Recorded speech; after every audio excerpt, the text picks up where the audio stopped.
Good evening. Down is off tonight. A deadly shooting in broad daylight marked Buffalo's second murder in less than 24 hours.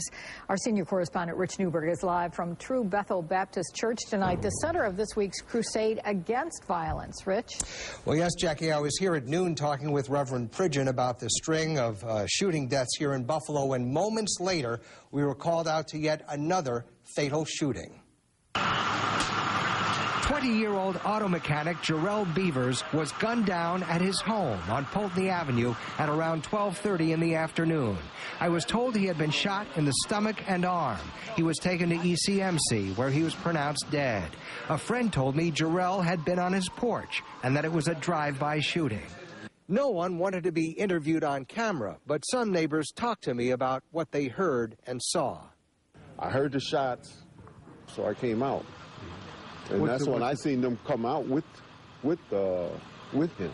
Who came out with him? With his sisters and his brothers. Sources in the neighborhood tell me the murder of Beavers was in revenge for the shooting death of Joshua Anderson last week on Cambridge Avenue. This is the 49th homicide in Buffalo so far this year. Some believe to have been sparked not by drugs, but by disagreements settled with guns.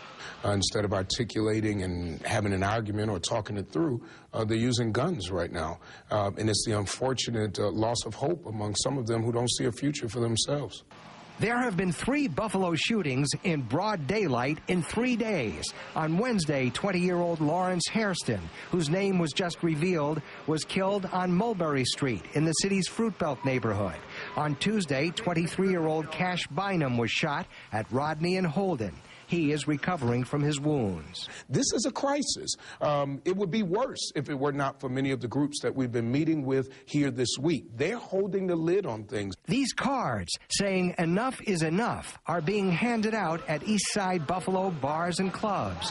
People who may have seen violence unfold on the streets are being urged to report what they witnessed. Now they have speakers here every night. Tonight, Arlie Daniels will speak. He was once a gang leader who turned his life around, and as we know, he works for the Stop the Violence Coalition. Now, tomorrow, Reverend PRIDGEN will conduct the funeral here for Joshua Anderson, who was killed last week. Reporting live, Rich Newberg, News 4 at 5.